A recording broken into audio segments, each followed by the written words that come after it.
Enhance your experience by becoming a supporting member. Gain access to unseen videos and video requests. 3-day free trial by visiting zionmembership.com. Chosen ones, empaths, this narcissist involved in your life had a realization that punishing you, causing you pain and hurt, supersedes being around you. This is why it's very confusing for the victim of narcissistic abuse to really embrace how much of an impact they was in the life of the narcissist. You see, you were their best supply. You will be their best supply they ever have. But for some reason, this narcissist involved in your life decided it was more important to hurt you, to punish you, to cause you pain, to cause you hurt, than it was to stay around you. Now, this can happen for a variety of reasons.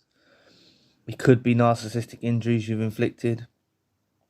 It could be the inability to control you the way they want to control you.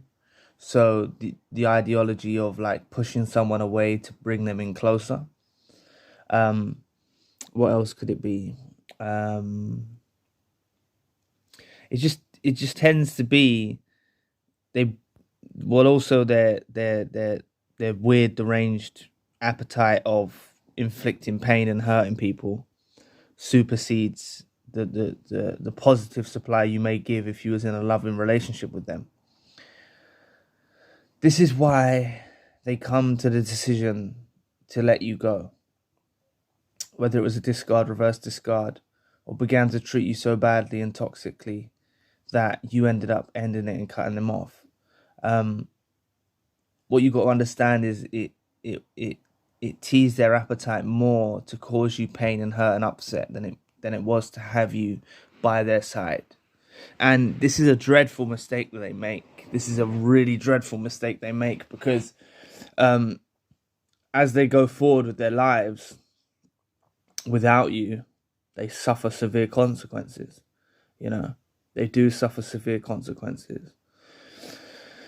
But the way they want, what they want from you is they want you to be under the impression that you're worthless, that you're nothing, that you don't mean anything to them.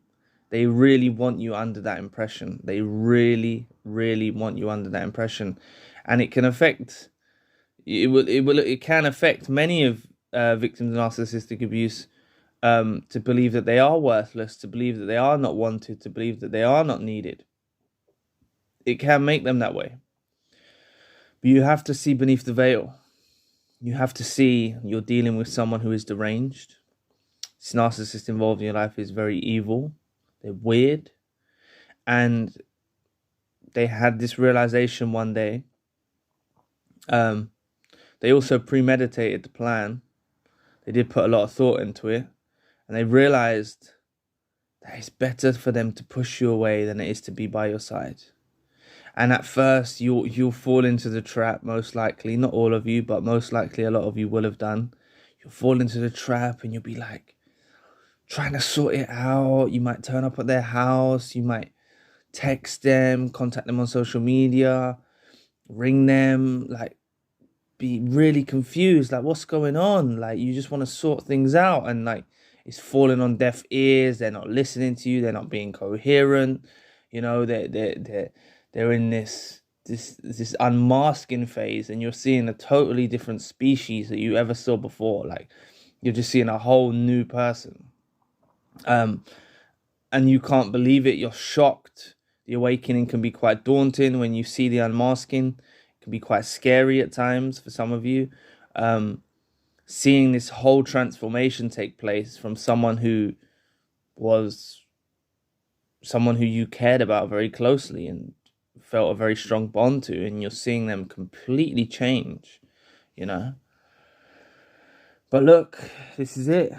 They had more of an urge or an appetite to cause you this pain, to cause you this hurt, than they did to have you by their side. Because positive supply only does so much for a narcissist involved in your life. Positive supply only does so much, You know, they much prefer, and I've heard other victims of narcissistic abuse discuss this, they much prefer a negative supply source, you know, that invigorates them more. You know, they feel alive more by feeding off negative supply. And although you may just be trying to repair a relationship or trying to sort things out, it's on the basis of a disagreement or it's on the basis of an argument, and they're seeing you, they're thinking, the empath is squirming, the empath needs me, the empath is begging for me back, the empath is doing all these things, and they think you're going to stay in that mind state forever, and you're just not going to. Even if you are in that mind state now of like, I released a poll yesterday, is there any part of you that desires a narcissist back? And some of you did answer yes, that there is a small part of you that desires a narcissist back. I'm just putting out those questions just to get a bit of an idea of where you're at in your journey. It was majority saying no, but there is a percentage of you that do have a part of you, and that's great that you were open and honest enough to admit that there is a part of you that desires them back. But they want to keep you in that mind state, you know. They want to keep you in that mind state of wanting them back, of trying to fix things. And like I said, although you may be doing it in a positive way, in a caring way, in an empathetic way, it will still feed as negative supply because it's on the basis of a disagreement or on the basis of a breakup. You know, it will be negative supply. And if they're able to invoke feelings of anger or rage from you, it's all the better for them, you know.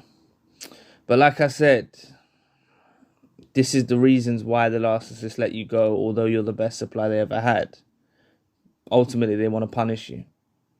But this backfires on them. This does backfire on them, you know. They are also under the preconception, if that's the right word, or false perception, that they'll get this treatment everywhere they go. That's the mistake the narcissists involved in your life and narcissists around the globe make when they're encountered with a chosen one or empath. They get fooled into believing this is the type of treatment they'll get from anyone and anyone. They almost believe that they deserve this type of treatment. They don't, at the time of the relationship, they don't hold it at the basis of these are positive qualities about you and positive traits about you. They soak it up and think that they deserve to be treated in this way. They soak it up and think that this is how they deserve to be treated and everyone must treat them this way. And then when they get out there, people don't treat them that way. They run into people that are more toxic than them. They run into other toxic individuals and they don't get treated in the same way that you used to treat them. This is what happens. This is what happens to them, right? And then it's at that point they start to remember the times they pushed you away, the times they weren't being coherent, the times that they were being mean, the times that they were devaluing you, pushing you away, punishing you, and they're confused. You know, they're not assured in their decision making. That's another thing that's not really touched on. These decisions that narcissists involved in your life make, they're not 100% content with these decisions. Even if I break it down like this, even the punishing you and trying to cause you hurt and pain, they're not even content with that because they would want to punish you and hurt you more. But they're certainly not content when they get out there with toxic individuals and they realize that they've lost you and it's hard for them to get you back, you know? That's why they don't go away. They don't go away. I've heard so many victims of narcissistic abuse dealing with narcissists involved in their life popping up after long periods of time separated, whether that's driving past their house, you know, cyber stalking them. I've heard countless stories of this happening to victims of narcissistic abuse when I've ran sessions. You know, they don't let go. They honestly don't let go, and this is they stay stuck in this mind state, you know. But that's why, you know. So if you understand that, it just become more important for them to cause you pain than it did to be by your side. They were more pleased by causing you pain than they were to be by your side. You know, that's basically what it comes down to. They're really messed up individuals. So if you'd like to know more about the narcissist world doesn't feel the same without you in it, click this video here. So anyway, I'll be back with another video soon.